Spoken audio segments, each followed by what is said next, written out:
So we're going to kick off with the back page of the Irish Sun here. It's win back title or I'll give you the boot. Ole gets United job and he issues a warning to his players. He's keen that they get the job done here. That is the main story and on the Sun this morning and tends to occupy a lot of the papers.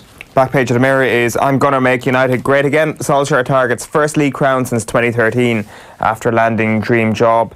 And you've also got Paul O'Hare writing that Delaney FAI loan is under scrutiny. So Minister Shane Ross says John Delaney's €100,000 raises serious questions about governance and financial controls in the FAI. And another politician last night claimed that the entire FAI board is existing on borrowed time. The Irish Independent this morning, there are also a couple of themes that crop up here. The main photograph, obviously, Ole Gunnar Solskjaer. FAI face fine over protests against, as provinces back Delaney, on the back of a couple of statements yesterday. David Kelly writing there in the Irish Independent. And one of the big pieces of news this morning from a rugby point of view, as you can see here, Sexton a doubt as Leinster ring the changes, but Carbery set for Munster return. So these are big pieces of news for both of these provinces that could dictate the outcome of one game or the other. Back page of the Herald is I'm open for business. Solskjaer banking on lure of Reds to snare big summer transfer targets. And Richard Dunn is writing about a new dawn at Old Trafford as well. He says Ole can lead United back to glory days. The Irish Times this morning has a big old picture of Michael Cheika there, who was over at the Off the Ball Heineken Rugby Club outside broadcast at the Olympia during the week, and his thoughts ahead of what's a monster weekend of rugby in Leinster's season. So that's the thoughts of Michael Cheika there. Matt Williams as well, his analysis there in the Irish Times. An upbeat friend says stays positive ahead of daunting test, one of the most intriguing games of the weekend. It's on tonight, in fact, in the Challenge Cup as well, in the quarterfinals there. So we will talk to Quinny about that too a little bit later. Leading the way in the Irish Examiner Sports Supplement is Joey Carbery there on the training ground in Munster Tyler Blandale, just behind him. Springing their step, says the headline. It's Roland O'Gara's column that says keeping Carbery to 2022 is the best piece of Munster business since tying down Conor Murray. Risky business is the headline then surrounding Ole Gunnar Solskjaer. Why did United decide to appoint Solskjaer now, they ask. Brendan O'Brien has been writing about Matt Doherty and how he's been poorly served by his country. And Paul Rouse says, what's rare is wonderful when it comes to county success. He's got a brilliant historical column on Leitrim football this morning in the Irish Examiner. Ole Gunnar Solskjaer also on the front page of the sports section of the Irish Daily Star this morning. Grassroots backing for Delaney is a theme that's also picked up by Paul Lennon here. We mentioned a couple of statements that were released yesterday, but one of the most interesting pieces I haven't seen in any of the other ones here is by Paul Brown. Manuel Rice has his price, which is a contender for Tab of the Morning. Manuel Pellegrini's warned the Manchester clubs they'll have to break the bank if they want to sign Declan Rice. So this is good news for Declan Rice because it's going to bump up his money one way or the other. The back page of the Times this morning is now let's win the title. It's a quote from Solskjaer, who challenges his players to land the Premier League. They've appointed him until 2022 in a bargain deal. And controversy over support for Delaney. This is regarding the local support that John Delaney has received from Peter Doyle at Leinster, Jerry Tully in Connacht, Ger Delaney in Munster and Herbie Barr in Ulster. So Tully is a firm ally of Delaney, rising to his feet at the annual general meeting in 2016 to laud him for embellishing the image of Irish football, and that's how that piece tends to go. The Irish Daily Mail this morning, it's Ole Gunnar Solskjaer as well. We will win the title, he says. Solskjaer vows to make United top dogs again. Writes Chris Wheeler there. Kane says that England will walk over racist abuse. This is a further follow-on from the racist abuse picked up by some of the England players in their game against Montenegro during the week. And Harry Kane now saying they'll walk off the pitch if this continues, if it's repeated again. And 45 grand is the number that Philip Quinn has put on the potential FAI fine over the tennis ball protests at that game during the week. The front page of the Racing Post sees the Queen feeding carrots to Frodon. And Smith has national encore in sight with clouds, says the main story here. So this is vintage clouds moving significantly closer to making the cut for the Grand National, price at around 14 to 1 at the moment. And the back page of the Racing Post is Blue Friday, baggies to pile on misery from Midland rivals. It's West Brom against Birmingham at 8 o'clock on Sky Sports. And United 8 to 1 for 2019-20 title after Ole signs up for 3 years. All right, that is the almost all the newspapers for the Irish News. We'll just take one quick check on that. O'Neill slams mindless idiots. This, I'm assuming, having seen it for the first time, is the chatter on the back of those pub chants during the week, is it? Yeah, we hate Catholics. Yeah. The chant that Yeah, that's what McElhinney has been referring to. The only story in town this morning, which you want to start with, is Ole Gunnar Solskjaer. We'll bring you the Guardian and the Telegraph back pages as well, because presumably they're leading with that. Ole's at the wheel, says the story here in the Guardian. It has always been my ultimate dream, and Solskjaer at the wheel. I'll bring back title to Old Trafford, promises new permanent manager. So, there's been a couple of angles on this morning across the newspapers. We'll get Daniel Harris's take very shortly indeed. There has been a few dissenting voices to Solskjaer's appointment. Dissenting is probably a strong word, just people offering a counter-opinion to the appointment of Solskjaer. Matt Dickinson, the chief sports writer in The Times this morning, talks about, the fact that you can't properly judge a manager until a crisis. So the jury is still out on Solskjaer properly, in his view. He's somebody who's been supporting Pochettino for the job and reckons that he would have been the prime candidate for it, and that does Solskjaer have the killer instinct to kind of turn things around when the going gets tough, or gets tougher in a while. Now, he talks about as well this interesting angle about what the football club is and what the aims are of the Glazer family and the hierarchy at Manchester United, and he cites Louis van Gaal in his BBC interview this week, saying that unfortunately we are talking about a commercial club, not a football club. And in Matt Dickinson's opinion, Solskjaer is almost the perfect commercial appointment for Manchester United.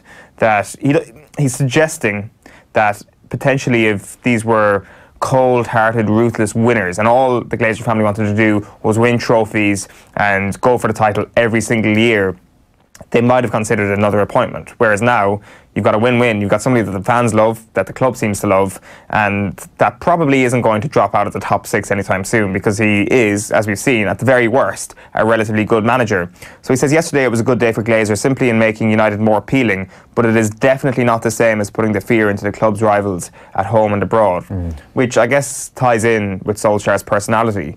Just because he's a nice guy, just because he seems to deal with the media in a very friendly way, doesn't mean that behind closed doors he can have a ruthless streak as well. And I'm sure that will be called into action over the next couple of months, particularly at the start of next season, when new players, because inevitably it's going to be a busy transfer window, start to integrate themselves within the United squad. So there are a couple of counter opinions, but generally across the newspapers this morning, the theme is, this is a great moment for Manchester United. This is really when they can start moving away from the Alex Ferguson era, because it's really been the shadow of Alex Ferguson for the last few years. I'd have some sympathy for the idea that, for some counterpoints to this, I suppose, I was in some ways surprised that it hadn't happened sooner. It would have been one of the main things that, they might have done it a month ago when things were absolutely flying, and they've taken that decision now. You assume it was something they had never planned for initially, right? Like, this was never... the reason it's taken them so long is that this was never part of the plan. It was that Solskjaer would come in, steady the ship, be gone again by the end of the season, nobody losing any sleep, would have done a fine job. Whatever,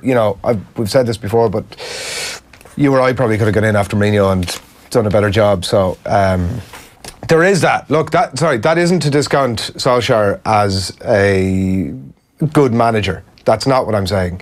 But I think that the shit show that had happened during Mourinho's time, that anybody really could get in afterwards. So it'll be interesting to see what happens. It's interesting timing. You say it's win-win. It's potentially win-win-lose, obviously, depending on what happens over the next while. And like the point that Matt Dickinson is making, we don't know the answer to a lot of that stuff yet. Like, we don't know if Solskjaer is going to have a good eye for a player in the transfer window. That'll be a huge factor in whether this thing ends up being successful or not. Looking back on some of his Cardiff signings, one piece that I'd read this morning was that he'd made 17 signings during his time at Cardiff City, and there was a lot of flops in there. Now, whether that was above or below the general average of your average Premier League or football manager, I don't know, but there was a lot of bang average players who put in bang average performances for him. He'll be dealing clearly with a slightly different budget, a slightly different pot of cash this time when it comes to landing a few players. So a lot of things remain to be seen, I suppose, is the point. And I wouldn't in any way, shape or form assume that... by the way, I don't think top six is anywhere near good enough for United on an ongoing basis. I think that he sets... But on a commercial level, is it? I mean, I don't know. It probably... I would say probably not in the longer term. I would say probably not. It keeps you tipping over for the time being. On an ongoing basis, granted, it's not. But it's not a disaster the way it used to be, given the way television rights have taken over from Champions League revenues as the chief sort of engine behind your financial model based on what happens on the pitch. If Champions League, if all he does huge. is get top 6 for the next couple of seasons, he won't see a couple of seasons. Yeah, true. Yeah, like the thing is, this season could well be a top 6 finish for Manchester. His first finish could be a top 6 finish, but you can blame Mourinho for that. Yeah, but the difficulty is that when he came in, everybody went, they'll finish in the top 6, they're now getting top 4, and that's fine. Whereas now it's like, well, they need to kind of get top 4 for his for this to be seen as a success. Andy Minton was telling you guys during the week that. So I think there's a lot of variables and there's a lot of unknowns, but the timing of it is interesting. Like, why wouldn't they have just at this stage held off until the end of the season? See, did they get top 4? Yeah, I don't know. I was well behind the idea that they just needed to appoint him now. Like, why not? Why did I wait? Why string the whole thing out and leave him hanging? Like, his contract was up in Molde. I mean, there is sort of a sense of decorum about it. It's like, you've proved yourself. And also, we can start now putting plans in place for actually acquiring summer targets. If you have an interim manager all the way up until May, and let's face it, a lot of the talk about summer targets is going to be happening right now. Yeah. And really, players will be asking, well, who's my manager going to be if I join the club? Yeah. At least now they can come up with a definite answer and say it's going to be Solskjaer. About that, do they? I don't know, the way... We're doubling your wages, huge transfer fee, let's get her on. I don't know, the way his predecessor managed to stagger a few careers, it was interesting. So I would say that the manager is very, very important. One of the other stories that we wanted to hit on was in the Sun this morning, and it's just a further beat in the story in relation to John Delaney's governance of the FAI. This was Nadia was flown over from LA to dance with John. All of her expenses were paid. It seems like her flights and expenses were paid. This is the model and singer Nadia Forde. A number of years ago, there was a charity gig held here, and she was flown in from LA to dance with the then FAI chief executive John Delaney as part of this charity drive. And I suppose the FAI would argue that her attendance beefed up the celebrity of the event and their capacity, obviously, to raise money for some charities. And there isn't any sum of money mentioned over the course of the piece, and it's just, as I said, another beat in this story that refuses to disappear off the news and sports pages. John Giles was a judge on the night, which I didn't know. John Giles was a judge on the night. Brian from Come Dancing with the Stars. Dancing with the Stars, that's the one. Was a judge on the night. Yeah. And Barry Egan, the journalist, was filmmaker. And filmmaker was a judge on the night as well. So yeah, if you got the call on, do you want to come over and sort of get involved? To dance with John Delaney, 100%. If I got the call and say from John Delaney, say, do you want to? I'll fly you over from LA to come dance with me. I'll be like, 100%, John. Let's do it. Anything for a mate. Will you move on to the final story you want to touch on this morning? Which it's a GAA story. We will get into a bit of Gaelic games later on, but Paul Rouse has just got this really fantastic piece in the Irish Examiner this morning, always brilliant on historical elements of storylines, and one of the big storylines so far this year has been the story of Leitrim. And it is kind of unfortunate when you look at this story to think that, isn't it a shame that this is the secondary competition? Like, this is based on meritocracy. This is based on teams playing other teams of a similar level, and you get brilliant storylines and an appearance at Croke Park and all that sort of stuff, which really we need to be promoting a little bit more. But anyway, Paul Rouse goes into the history of Leitrim, and of course the population of Leitrim is something that's spoken about, and we know in the 19th century how populations got ravaged everywhere, but the figures are still stark. So the 1841 census in Leitrim recorded a population of 155,000 people. Just 10 years later, that had fallen to 112,000 people. Then you get into the 20th century and the population had gone down to 69,000, 51 to 28,000, and then really you get to the mid-1990s, which it gets to its lowest point, and has climbed just back to above 32,000 at the moment. So, like, we talk about counties and the vast differences in one county to another on a national level, but even within the province of Connacht, for example, it kind of puts into context just how remarkable their 94 success was in Connacht, which you mentioned. So that was obviously their second Connacht title. The first one, I've never heard the story before, was in 1927. So it was the Connacht Championship. Leitrim faced Roscommon first of all. The match was won with a goal, Leitrim against Roscommon, which sent hats and caps skywards, Paul Rouse writes. However, Roscommon filed an appeal after that match based on the grounds that the pitch was too small in Carrick-on-Shannon. So Leitrim beat Roscommon to progress to the next round of the Connacht Championship, and Roscommon are like, hold on a minute, that pitch was way too small, we want a replay, and they get the replay. So They get to the replay. It was a terrible day, and then there was further drama because Roscommon don't have enough players. So they go to the crowd and they get 2 Rossies from the crowd to fill in and play on the day. So naturally, I don't want to disrespect the 1927 team of Leitrim this morning, but all I'm saying is that they came up against a team which had a couple of players in the crowd in Roscommon. So they got that bit of luck. They got into the Connacht final. And Leitrim did? Leitrim did, yeah. They beat that. Where was the replay played? Ballinamore. Right. June 26th, 1927. No, Ballinamore's in Leitrim. Is it? Your geographical knowledge of so the first game was played in Carrick-on-Shannon, was that it? Yes. And then the second game was in the bigger They went pitch. to the vast expanses of Ballinamore due to the small pitch in Carrick-on-Shannon. So the Connacht final, this is interesting. I didn't know this. This might be well known.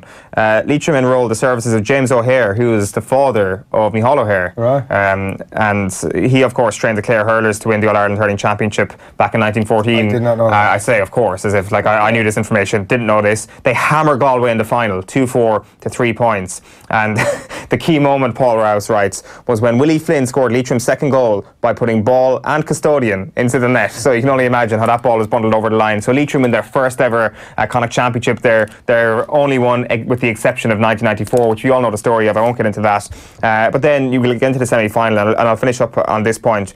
It was politely deemed a physical affair. The semi-final was against Kerry, and it was played in Tuam. It was a game marked by tackling that, even by the standards of the day, was remembered as ferocious. This was accommodated by the match referee, who chose a discreet style. He stayed out of controversy, ironing over awkward situations by getting the 2 players involved to shake hands. A good man's game, I'd imagine.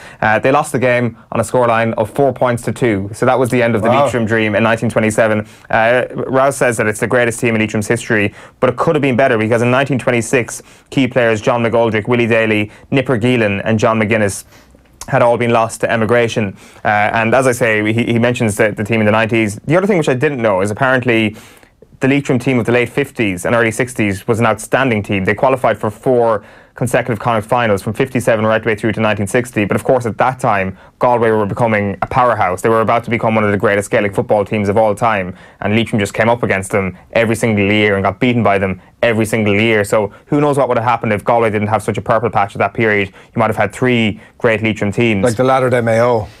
Well, exactly. Well, you know, that's a good comparison. Or Kerry, you might argue. Let's leave that Kerry comparison there. That's basically the thrust of the piece. Right. Brilliant. It's worth digging out. There's much more in it. 4 points to 2. I wonder was it the if you score a goal? So if you'd scored 117 points and I'd scored 1 goal, I would win the game rule. I wonder was that in place at that time or not? Like, suggest 4 points to 2 suggests that it might not have been. If it didn't matter what you scored. But if you, as I said, if you'd scored 700 points and I'd scored a goal, I would win the game. Well, 4 points to 2 would suggest that they might have been going for goals all game and they never got any. Maybe that's true. And that's why there were so many, there's so few points notched on. That was a bizarre rule at the time. Like, you'd imagine, like, when you complain about blanket defences, like if football hadn't evolved to this point, like, we'd be reading Joe Brolly columns in the Sunday Independent, listening to Niall Moylan, and it's like, geez, I wonder should we, change the rule about the goal being like catching the snitch. And the fact that they gave it so much importance, it coming from association football, you would have thought they would have gone the opposite way. Get rid of the nets altogether. You did start off that piece by saying, lastly from us for the minute, we did want to talk also about Colm Keys' piece in the Independent this morning. Yes. I know that it was something you were you were keen to brush over it, I suppose, is kind of the point. But sure, this game is pointless on Sunday. Keane's case for the defence at the heart of Kingdom rebuild, writes Colm Keys here, that Peter Keane essentially has done such a brilliant defensive job with his team that they're a couple of good stats that were here. The lowest goal concession rate since the 2 they coughed up in the final 2 relegation games in 2009, conceding just 4 goals on. So the defence is as mean as hell, and they've a load of clean sheets as well in a way that they had never done before. This sort of really defensive style, it turns out, really suits Kerry football. No, that's not what I've heard this week. I've heard that they've lacked the collective will to defend properly. They don't really have a system in place. And apparently Paul Murphy isn't fit to even wear the jersey of a sweeper. Sorry, it's not called a sweeper. It's called some sort of weird You're being sort of facetious and pointed against somebody who's here not here to defend themselves. So well, I'm just giving a counterpoint to that piece. I know, but you did that during the week. Right, you're basically bigging up Kerry's defence. I'm saying that this defensive football, like, it's taken them whatever it is, 150 years or however long the association's in existence, to realise that they should just play like Galway have started to play now and just be a bit more defensive minded. And are you saying that they're playing like Galway, or is Colm Keys saying they're playing like Galway? Football, me. Right, okay. I'm saying it's a good thing for Kerry. They should sort of be gone with this. And what's the basis? What's the basis that they play like Galway? Well, I'm just saying this defensive outlook that has resulted in more clean sheets than they've had in a number of years at this time of the year. Fewer goals conceded than they've had for the last 10 years at this stage. 10, I think, conceded in last year's league. Yeah. Only 4 this time around. Like, defensive football suits Kerry people. So no, it is you saying that. Okay, fair enough. Because I would have thought that reputable journalist Colm Keys had said that Kerry are playing like Galway, in which case I would have argued the point, but it's only you. I didn't say they were playing. I said it would suit them if they were more Galway-minded. I'm not sure about that. Just because they have take a leaf out of Galway's book. Just because they have a better defence and they have flirted with the idea of playing a blanket defence and have implemented a blanket at certain times this year doesn't mean they're going to pursue it for the future. Looking at the market for this week, it's remarkable to see that Mayo are such outsiders for Sunday, given the way they went down to Tralee a couple of weeks ago and bossed Kerry in the middle of the park. Kerry have no David Moran still this weekend. Mayo still have their midfield fit. I'd be very surprised to see Mayo not dominate that area of the pitch once again. And once you dominate midfield, you got a fantastic chance. It just shows the power that David Clifford has in the market. That he really is the only addition to that Kerry team since that game down in Tralee. And I'm not going to lie, we'll give them a better chance of beating them this time. But also, playing it in Tralee should have given Kerry a better chance. So maybe those two things balance themselves out. Mayo to win on Sunday. Is there... What? Is there an email sent out? Oh, you can't just laugh because at key points of the year, is there an email sent out to everyone at kerry.com saying, here, if you get into any conversation with somebody outside of Kerry, particularly if it's in the broadcast medium, here are 5 to 10 bullet points of reasons that, it's only, the sun isn't hardly out, and sure, it's only the league, and let's not get carried away with ourselves. Sure, a couple of weeks ago, I had my tail between my legs after a horrendous prediction about Dr. Crokes being superior to Curfin, which I got badly wrong. So, like, this is just pure, genuine. There's nothing. There is genuine prediction. Nothing. Dear viewer, do not be fooled by this nonsense. There's nothing genuine about it. This man fully expects Kerry to beat Mayo at the weekend, despite what he's just said, and I'm happy to stand over that comment. I think the massive price for Mayo this weekend, the massive price for negotiating with football. Not addressing the question by getting involved in that discussion. The question is, yes, Kerry have played more defensive football this year. It might not be the way they pursue or proceed, I should say, over the next couple of months. They are better at the back. That's why I got so annoyed about what Adrian and Eoin wrote for RT the week before, because it was the one area where Kerry have made leaps and bounds this year. But the fact of the matter is, are they good enough to take down a fantastic Mayo side that are really roaring back into contention? I don't think so this weekend. Maybe later in the summer they will be, but and like that's actually probably doing an injustice to Mayo as well, who still have big players to come back in the likes of Cillian O'Connor. So it's looking fantastic for Mayo, and when they bring that trophy west of the Shannon. Can we just kill his mic? This is absolutely ridiculous propaganda that's coming from the Yarra jury. We will have more, I'm sure, from Eoin on that very topic before we leave you this morning. That's us done with the newspapers for now. Up next, we're going to be talking to Daniel Harris, and plenty to get our teeth stuck into there.